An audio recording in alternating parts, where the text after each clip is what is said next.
He bought a one-way ticket. He sat in the back row. He ordered a bourbon and soda. And then he passed a note to the flight attendant that changed everything. By midnight, he had collected $200,000 in cash, strapped on a parachute, and jumped out of a moving plane into a pitch-black storm. Nobody has ever found him. Nobody even knows his real name. This is the story of D.B. Cooper, the only person in American history to hijack a commercial aircraft and never be caught. November 24th, 1971. Thanksgiving Eve. Portland International Airport, Oregon.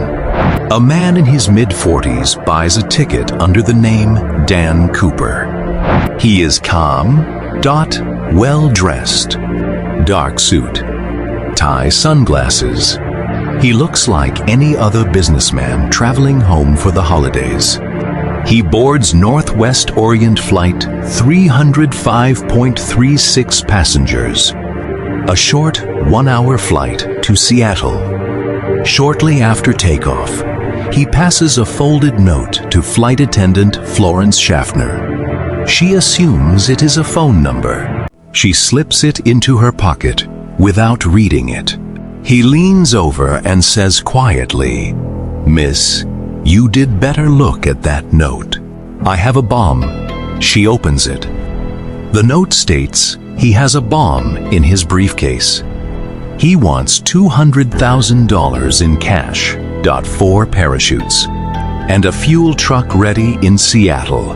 If his demands are not met, he will blow up the plane. Florence walks to the cockpit. The pilots radio Seattle. The FBI is called, and an entire nation holds its breath. Here is what makes this story extraordinary. The FBI and the airline agreed to every demand. The plane circles Seattle for 2 hours while the money is prepared. $200,000 in used $20 bills, all serial numbers recorded by the FBI. The plane lands. The passengers are released. The money and parachutes are delivered. D.B. Cooper counts every single bill. Calmly, without rushing, he orders the pilots to take off again. Destination, Mexico. He specifies the exact speed, the exact altitude, and the exact flight path. The pilots comply. Somewhere over the remote wilderness of southwest Washington state, at 10,000 feet in total darkness, in the middle of a freezing rainstorm, D.B. Cooper ties the money bag to his body, straps on a parachute, and opens the rear door of the aircraft. The flight attendant at the back of the plane watches him. He turns to her and says nothing. He simply steps off the edge, into the black. Into the black. The pilots did not know he had jumped until a pressure change alerted them. By then, he was gone. The FBI launched one of the longest investigations in its history. Over 800 suspects investigated across 45 years. The case was only officially closed in 2016, unsolved. In 1989, years after the hijacking, a young boy found a small bundle of rotting $20 bills on the bank of the Columbia River. The serial numbers matched . It was Cooper's money, but only a small bundle. Roughly 10 million of the 21 million.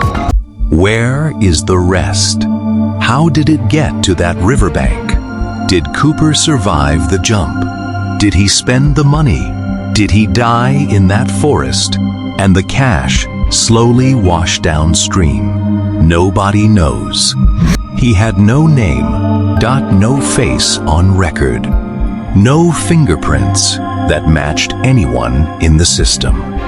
He walked into an airport, pulled off the most audacious heist in aviation history, jumped out of a plane, and disappeared forever.